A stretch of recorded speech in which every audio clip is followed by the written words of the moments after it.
एक रात का समय था। 5 star hotel the royal orchard के पिछले गेट पर कचरे से भरी गाड़ियां लगातार आती जाती थीं।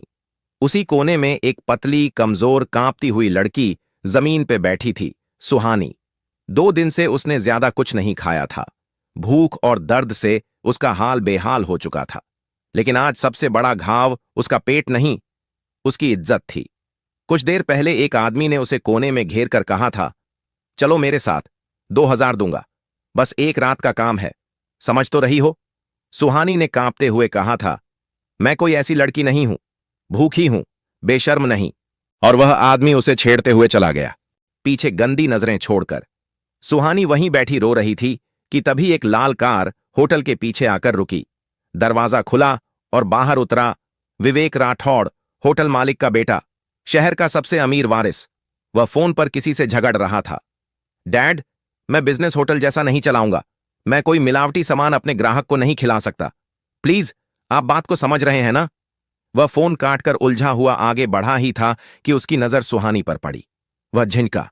एक मामूली, गरीब मगर बेहद खूबसूरत लड़की कचरे के ढेर के पास बैठी रो रही थी। विवेक धीरे धीरे उसके सामने आकर खड़ा हो गया। सुहानी ने डरकर कहा, मैं भीख नहीं मांग रही, मैं बस जा रही हूं। विवेक शांत स्वर में बोला, तुम्हें किसी ने सताया है? सुहानी ने जवाब नहीं दिया, बस नजरें चुरा लीं। विवेक उसके कंधों पर पड़े नीले निशान देख चुका था। उसके मन में हल्का सा दर्द उठा। उसने जेब से पैसे निकालने की कोशिश की, आदत थी उसकी, लेकिन फिर रुका। वह झुककर बैठ गया और पूछा, खाना खाओगी? सुहानी चौंकी। उसी सवाल ने अभी कुछ देर पहले उसकी आत्मा को चोट पहुंचाई थी, लेकिन इस आवाज में हवस नहीं, चिंता थी। वह बहुत धीरे से बोली, हां, लेकिन मैं भीख नहीं लेती। विवेक ने सिर हिलाया। तो नौकरी करोगी? सुहानी की आंखें फैल गईं। नौकरी? 5 स्टार होटल में, मेरी जैसी लड़की? विवेक ने आगे कहा, द रॉयल ऑर्चर्ड में लोगों की कमी है, अगर तुम चाहो तो आज से काम शुरू कर सकती हो। सुहानी को यह मजाक जैसा लगा। उसने कटु आवाज में कहा, इतने बड़े होटल में मैं, लोग क्या कहेंगे? विवेक गंभीर स्वर में बोला, उसकी चिंता तुम मत करो। सुहानी चुप रह गई। विवेक ने अपना हाथ बढ़ाया, चलो। सुहानी के दिल में दर्जनों डर उठे। कहीं जाल तो नहीं, कहीं पहले वाले आदमी जैसी बात तो नहीं। लेकिन विवेक की आंखों में वह बात नहीं थी। अचानक वह बोली, मुझे कुछ नहीं आता। विवेक ने हल्की मुस्कान दी, ठीक है, तुमको सिखाया जाएगा। कुछ सेकंड की खामोशी के बाद सुहानी ने हिम्मत करके उसका हाथ थाम लिया। जैसे ही वे अंदर पहुंचे, मैनेजर बोला, सर, यह लड़की इस होटल में, ग्राहक क्या सोचेंगे? विवेक की आवाज तेज हो गई, ग्राहक कुछ नहीं सोचेंगे, और यह लड़की अब से स्टाफ है, समझे? मैनेजर चुप हो गया। विवेक ने एक महिला सुपरवाइजर को बुलाया और कहा, इसे साफ कपड़े दो, खाना दो, और कल से इसे काम सिखाना शुरू करो। सुहानी को जब प्लेट में गर्म खाना मिला तो उसकी आंखें भर आईं। वह चुपचाप बैठी रही, हाथ कांपते हुए। विवेक कुछ दूर खड़ा उसे देख रहा था। उसे भी पहली बार किसी अजनबी की मदद करके ऐसा सुकून मिला था जिसे वह समझ नहीं पा रहा था। अगली सुबह होटल का किचन हमेशा की तरह शोर से भरा था। Order, timing, pressure. लेकिन उस अफरा तफरी के बीच सुहानी चुपचाप खड़ी थी, जैसे किसी तूफान में से निकली हो। सुपरवाइजर आराध्या ने उसे देखा और थोड़ा ताना मारते हुए बोली, यहां काम आसान नहीं है, तुमने कभी खाना बनाया है? सुहानी ने शांत स्वर में कहा, नहीं, लेकिन मैं सीख जाऊंगी। उन्होंने उसे सबसे नीचे का काम दिया, बर्तन धोना, कचरे के बैग बदलना, फर्श साफ करना। लेकिन सुहानी ने एक बार भी शिकायत नहीं की। उसके हाथ छिल गए, उंगलियां लाल हो गईं, धोते धोते कलाई अकड़ गई। फिर भी वह चुपचाप काम करती रही, क्योंकि बाहर की जिंदगी उससे कहीं ज्यादा कठोर थी। शाम को विवेक किचन में आया। उसने सुहानी को देखा, गीले हाथों से झूठे बर्तन धोते हुए, झुकी हुई कमर, फिर भी आंखों में एक अजीब सी जिद। विवेक ने पूछा, थक गई हो? सुहानी कुछ बोलती उससे पहले मैनेजर आ गया और बोला, सर, आज वीआईपी गेस्ट आ रहे हैं, शेफ का मूड खराब है, काम गड़बड़ हुआ तो होटल की इमेज। विवेक ने उसे बीच में रोक दिया, तुम अपना काम करो, उसे कहो कि मूड ठीक करे और काम पे लग जाए, और ये लड़की, इसे परेशान करने की कोशिश मत करना। मैनेजर चुप हो गया। किचन में अचानक हड़कंप मच गया। शेफ रवि गुस्से में चिल्ला रहा था, क्रीम सॉस जल गया, किस निकम्मे ने इसे गैस पर छोड़ा? सब डर गए, कोई आगे नहीं आया। सुहानी को लगा जैसे यह आवाज उसके पिछले जीवन की गालियों जैसी है, एक और आरोप, एक और अपमान। लेकिन उसने धीरे से कहा, अगर थोड़ा दूध डालकर धीमी आंच पर चलाएं और ऊपर से कुटी चीनी तो कड़वाहट कम हो जाएगी। पूरा किचन एकदम चुप। शेफ भड़क उठा, तू सिखाएगी मुझे? तू जानती भी क्या है? विवेक सब देख रहा था। वह आगे आया और बोला, करके देखते हैं। शेफ ने अनिच्छा से वैसा ही किया। कुछ मिनट बाद जब सॉस तैयार हुआ, उसने चखा और उसकी भौहें ऊपर उठ गईं। विवेक ने पूछा, कैसा है? शेफ ने अनमने स्वर में कहा, बिल्कुल ठीक, पहले से बेहतर। सबकी नजरें सुहानी पर टिकी थीं। वह घबराकर बोली, मेरी मां कहती थी खाना खराब नहीं करते थे, सुधार लेते हैं। विवेक ने धीमे से कहा, तुम्हारे अंदर टैलेंट है सुहानी, बहुत अच्छा। आराध्या को पहली बार उस पर गर्व सा महसूस हुआ, पर चेहरे पर दिखाया नहीं। रात के वक्त जब काम खत्म हुआ, सुहानी लॉकर रूम में बैठी थी। उसके हाथ दुख रहे थे, लेकिन उसके होंठों पर हल्की सी मुस्कान थी, शायद महीनों बाद। तभी दरवाजा खुला। विवेक अंदर आया, हाथ में फर्स्ट एड बॉक्स लिए। सुहानी चौंक गई। आप यहां? विवेक शांत स्वर में बोला, अपना हाथ धो, पट्टी कर देता हूं। सुहानी ने हाथ छुपाते हुए कहा, जरूरत नहीं साहब, आदत है मुझे दर्द की। विवेक ने धीरे से कहा, अगर दर्द आदत बन जाए तो इंसान खुश होना भूल जाता है। उसने जबरदस्ती नहीं की, बस बॉक्स उसकी ओर बढ़ाकर बोला, खुद कर लो। सुहानी ने बॉक्स लिया। विवेक मुड़कर जाने लगा। तभी सुहानी ने धीमे से कहा, आज किसी ने पहली बार मेरा कहा माना, अच्छा लगा। अगली सुबह सुहानी किचन में थोड़ी पहले आ गई। लोग धीरे धीरे आने लगे, लेकिन आज उसकी ओर ज्यादा नजरें उठ रही थीं। कल सॉस सुधारने वाली घटना सबके बीच चर्चा बन चुकी थी। आराध्या ने आते ही कहा, आज तुम सब्जी कटाई सेक्शन में रहोगी, बर्तन धोने का काम कोई और करेगा। सुहानी चौंक गई, लेकिन कल ही तो शुरू किया था मैंने। आराध्या ने हल्की झुंझलाहट में कहा, देखो, जिन लोगों में दिमाग होता है उन्हें आगे रखना पड़ता है, अब काटो। सुहानी ने सर झुकाकर कहा, ठीक है। वह सब्जियां काटने लगी। उसके हाथ तेज थे, पर ध्यान और तेज था। शेफ रवि दूर से सब देख रहा था। कल की बात से उसका अहंकार चोट खाया था, पर आज वह सुहानी में कुछ अलग महसूस कर रहा था। कुछ देर बाद उसने कड़वी आवाज में कहा, अरे लड़की, ऐसे नहीं कटता शिमला मिर्च। यह होटल है, सड़क का ठेला नहीं। सुहानी ने तुरंत चाकू नीचे रखा और बोली, आप दिखा दीजिए, मैं वैसा कर लूंगी। रवि को उम्मीद नहीं थी कि वह बहस नहीं करेगी। वह बोला, चलो ऐसे। सुहानी ध्यान से देखती रही, फिर दोबारा काट कर दिखाई। इस बार शेफ ने अनिच्छा से कहा, ठीक है। दोपहर में अचानक हॉल से आवाज आई, ऑर्डर रद्द कर दो, ये क्या बना दिया तुम लोगों ने? वीआईपी गेस्ट किचन में घुस आया। हर कोई डर गया। रवि आगे बढ़ा, सर क्या दिक्कत हुई? गेस्ट ने प्लेट मेज पर पटक दी, ये पास्ता ओवरकुक्ड है। ये 5 स्टार होटल है या चैरिटी किचन? सन्नाटा छा गया। विवेक भी उसी समय अंदर आया और बोला, सर मैं देख लेता हूं, आपको नया डिश मिलता है, 2 मिनट। गेस्ट गुस्से से बाहर चला गया। रवि तनाव में पैर पटकते हुए बोला, अब इस हालत में 2 मिनट में नया पास्ता कैसे बनेगा? सुहानी आगे आई, मेरे पास एक आइडिया है। रवि भड़क उठा, अब यह भी बोल देगी कि इटालियन खाना भी बनाना आता है। सुहानी ने दृढ़ता से कहा, मुझे ना इटालियन पता है न पास्ता, पर बिगड़े हुए खाने को कैसे सही करना है यह पता है। विवेक ने कहा, बोलो। सुहानी ने पास्ता उठाया, उसकी बनावट देखी और बोली, इसे पैन में डालिए, फिर थोड़ा सा बटर और लहसुन। ओवरकुक्ड पास्ता बटर पकड़ लेता है और सॉफ्ट का टेक्सचर छुप जाता है। ऊपर से फ्रेश हर्ब्स और चिली फ्लेक्स डालकर क्रंच दे दीजिए, स्वाद बैलेंस हो जाएगा। रवि चुप हो गया। विवेक बिना समय गंवाए बोला, करो। 2 मिनट बाद प्लेट सजकर तैयार थी। विवेक खुद गया और गेस्ट को दी। 1 मिनट बाद गेस्ट वापस आया, पर इस बार चेहरा शांत था। अब ठीक है, गुड। हॉल में सन्नाटा। किचन में सबकी नजर सुहानी पर। रवि धीरे से बोला, यह लड़की जुगाड़ जानती है। सुहानी ने धीमे स्वर में कहा, गरीबी में यही तो सीखते हैं, जो है उसी से अच्छा कैसे बनाया जाए। विवेक की आंखों में गर्व चमका। शाम के समय जब सब जा रहे थे, आराध्या ने सुहानी से कहा, तुम जल्दी सीखती हो, लेकिन अगर किसी ने परेशान किया मुझे बताना। सुहानी मुस्कुराई नहीं, पर बोली, धन्यवाद मैम। जैसे ही वह बाहर निकली, विवेक रिसेप्शन पर खड़ा था। उसने पुकारा, सुहानी। वह रुक गई। विवेक उसके सामने आया। आज तुमने फिर होटल को बचाया है। सुहानी ने आश्चर्य से कहा, मैंने तो बस जो याद आया बोल दिया।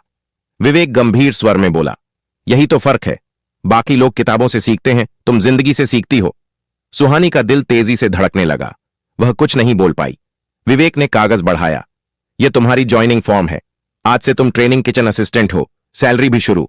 सुहानी कांप गई। सैलरी? मैं इतने लायक नहीं, विवेक ने बीच में कहा। तुम लायक हो, और इससे भी ज्यादा। कुछ क्षण दोनों चुप रहे। फिर सुहानी ने सबसे धीमी आवाज में कहा, धन्यवाद साहब जी। सुहानी अब ट्रेनिंग किचन असिस्टेंट थी। एक दिन 2 वेटर उसकी पीठ पीछे बोल रहे थे, सुना है इसे विवेक सर खुद लेकर आए थे।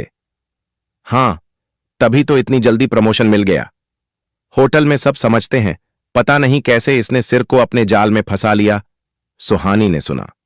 दिल में चुभन हुई, लेकिन उसने जवाब नहीं दिया, क्योंकि गरीबी ने उसे सिखाया था, दुनिया की हर आवाज का जवाब देना जरूरी नहीं। उसी शाम एक बड़ा इवेंट था, होटल की सालगिरह। बहुत से बिजनेसमैन और मीडिया आने वाले थे। शेफ रवि तनाव में था। वह चिल्ला रहा था, सब कुछ परफेक्ट होना चाहिए, एक गलती भी नहीं। लेकिन अचानक एक टेबल से तेज आवाज आई, अरे ये क्या किया है आपने?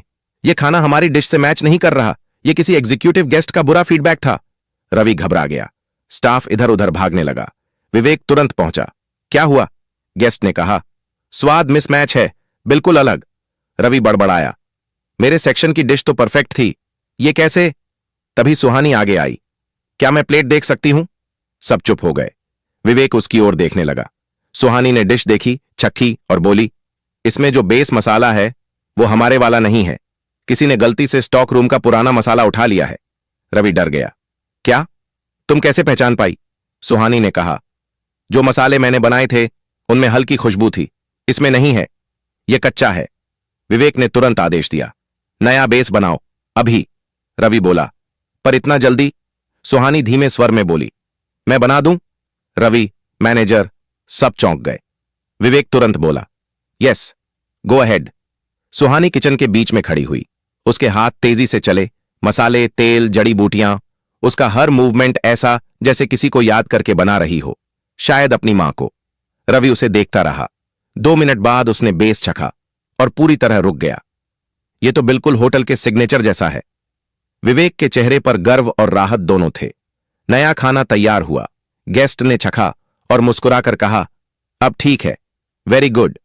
राहत की लहर पूरे किचन में दौड़ गई। विवेक ने सुहानी से कहा, तुमने आज फिर सब बचा लिया। सुहानी ने बहुत धीरे से कहा, मैं बस यह चाहती हूं कि कोई मेरे काम को देखे, मेरे अतीत को नहीं। विवेक ने उसकी ओर झुककर कहा, तुम्हारा अतीत सिर्फ तुम्हारा है, लेकिन तुम्हारा भविष्य? सुहानी ने पूछा, क्या? विवेक ने नरम आवाज में कहा, वह अब बदलने वाला है। उस रात दोनों की आंखों में कुछ नया जन्म ले चुका था, पर दोनों में से कोई स्वीकार करने की हिम्मत नहीं कर रहा था। इवेंट के अगले दिन होटल में सब कुछ सामान्य था, लेकिन सुहानी के चारों तरफ एक अजीब सी फुसफुसाहट थी। इज्जत और शक दोनों का मिला जुला रूप। आराध्या उसके पास आई और हल्की मुस्कान के साथ बोली, कल अच्छा काम किया। सुहानी ने कहा, मैं बस अपना हिस्सा निभा रही थी। आराध्या ने उसे गौर से देखा। तुम्हारे अंदर कुछ अलग है गर्ल। सुहानी जवाब देने ही वाली थी कि मैनेजर ने उसे आवाज दी, तुम्हें विवेक सर के केबिन में बुलाया है। वह धीरे धीरे केबिन पहुंची। दरवाजा आधा खुला था। भीतर विवेक किसी पर फोन पर गुस्सा कर रहा था। मैंने कहा था उससे दूर रहो, उसे परेशान करने की हिम्मत कैसे हुई? सुहानी ठिठक गई। यह बात क्या उसके बारे में थी? विवेक ने जैसे ही उसे देखा, खुद को संभाल लिया और फोन काट दिया। अंदर आओ। सुहानी चुपचाप बैठ गई। विवेक कुछ सेकंड उसे देखता रहा, फिर सीधे मुद्दे पर आया। स्टाफ में कुछ लोग तुम्हारे बारे में गलत बातें फैला रहे हैं। मैं चाहता हूं कि तुम जानो, उसमें तुम्हारी कोई गलती नहीं है।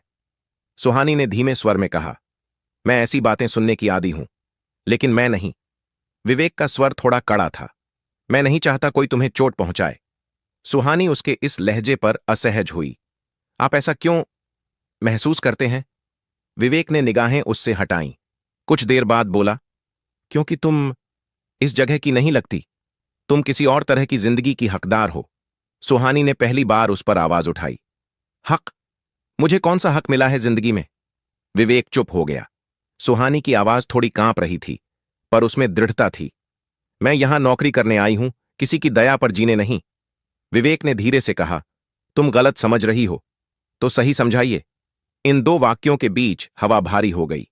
विवेक ने गहरी सांस ली और बोला, तुम्हारी क्षमता मुझे दिखती है, बस इतना ही। सुहानी ने सिर झुका लिया। दोनों के बीच अनकहा तनाव तैरता रहा और उस अपरिभाषित भाव के डर से विवेक ने बात बदल दी। शेफ रवि को तुमसे बात करनी है, जाओ। सुहानी उठ गई, लेकिन बाहर निकलते हुए उसके कदम धीमे थे, जैसे कुछ पीछे खींच रहा हो। किचन में शेफ रवि सरप्राइजिंगली शांत था। उसने सुहानी को कुर्सी पर बैठने को कहा। कल जो तुमने किया, उसके बाद मेरे पास तुम्हें रोकने का कोई कारण नहीं है। सुहानी समझ नहीं पाई। किस चीज से रोकने का? रवि ने एक फाइल उसकी ओर बढ़ाई। ट्रेनिंग को छोड़कर सीधे जूनियर कुक की पोजीशन, यह प्रमोशन है तुम्हारे लिए। सुहानी स्तब्ध रह गई। शब्द उसके गले में अटक गए। रवि ने मुस्कुराते हुए कहा, डर मत, तुम योग्य हो। सुहानी ने फाइल पकड़ी और पूछा, विवेक सर को पता है? रवि ने उत्तर दिया, विचार उन्हीं का था, लेकिन फैसला मेरा। सुहानी फाइल लेकर बाहर निकली। दिल भारी भी था और हल्का भी। रात में वह अकेली लॉकर रूम में बैठी फाइल देख रही थी। उन्हीं पन्नों के बीच जैसे उसका अतीत भी दबा था। अगली सुबह होटल के किचन में माहौल अलग था। सब जानते थे कि सुहानी अब जूनियर कुक है, वही लड़की जिसे कुछ दिनों पहले सेडीडीडीए चेक पे खाने को तरसती थी। कुछ लोग चुप थे, कुछ तारीफ कर रहे थे और कुछ ईर्ष्या से जल रहे थे, लेकिन सुहानी शांत थी, जैसे वह खुद भी अभी इस बदलाव पर यकीन नहीं कर पा रही थी। आराध्या उसके पास आई। कभी सोचा था तुम्हें देखकर मुझे गर्व होगा? सुहानी मुस्कुरा दी। कभी सोचा नहीं था कि मैं मुस्कुरा पाऊंगी।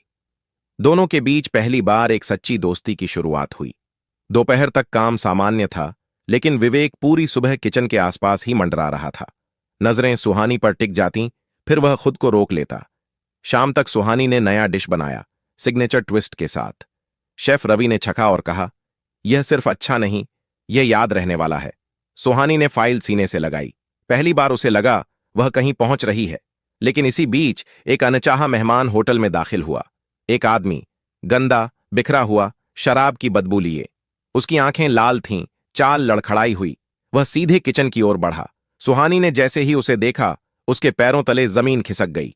वह उसका सौतेला चाचा था, वही आदमी जिसने उसकी मां को सालों तक डराया, वही जिसने उसे घर से निकाल दिया था, वही जिससे बचकर वह शहर भागी थी। उसने ऊंची आवाज में कहा, ओए, यहां छिपी बैठी है तू? किचन में सब रुक गए। विवेक दूर से भाग कर आया। कौन हो तुम? उसने कढ़ाई से पूछा। चाचा ने हंसते हुए कहा, मैं इसका खूनी रिश्ता हूं और ये लड़की मेरे पैसों की देनदार है। सुहानी कांप गई, शब्द नहीं निकल पाए। विवेक उसके आगे खड़ा हो गया। यहां से निकल जाओ, अभी। चाचा गुर्राया, तू कौन होता है बीच में बोलने वाला? विवेक की आवाज और सख्त हो गई, मैं इस होटल का मालिक हूं। सुहानी का दिल रुक सा गया, लेकिन चाचा चीखा, यह मेरी चीज है। ठीक उसी क्षण सुहानी चिल्ला पड़ी। उसकी आवाज पहली बार इतनी तेज थी, मैं किसी की चीज नहीं हूं। पूरे किचन में सन्नाटा छा गया। सुहानी के हाथ कांप रहे थे, पर आवाज मजबूत थी। मैं आपकी देनदार नहीं, आपकी कैदी नहीं, मैं कहीं नहीं जा रही। चाचा उसके पास बढ़ा, लेकिन विवेक ने उसका रास्ता रोक लिया। एक कदम और बढ़ाया तो पुलिस बुलाऊंगा। विवेक की आंखों में गुस्सा भी था, डर भी, सुहानी के लिए। उसी पल सिक्योरिटी आ गई और उस आदमी को बाहर ले गई। जाते जाते चाचा चीखा, तू वापस आएगी, तेरा सच इन सबके सामने। विवेक गरज कर बोला, एक शब्द और कहा तो यहीं से जेल जाएगा। दरवाजा बंद हुआ और बाहर खामोशी फैल गई। सुहानी वहीं खड़ी रह गई, सांसें तेज, आंखें नम। विवेक उसके करीब आया, बहुत धीमी और नरम आवाज में पूछा, तुम ठीक हो? सुहानी ने सिर हिलाया, झूठ में। आंसू उसके गालों पर गिर पड़े। विवेक ने उसके आंसू पोंछने की कोशिश नहीं की, बस उसके सामने खड़ा रहा, जैसे कहना चाहता हो कि वह अकेली नहीं है। सुहानी फुसफुसाई, मैं यहां से फिर जाने से डरती हूं। विवेक ने उसकी आंखों में देखते हुए कहा, तो मत जाओ, यह जगह अब तुम्हारी है, और मैं भी। सुहानी रुक गई। आप? विवेक ने पहली बार बिना हिचक के कहा, हां, मैं तुम्हारी तरफ खड़ा रहूंगा, चाहे तुम मुझे कहीं भी रखो। कुछ सेकंड दोनों चुप रहे।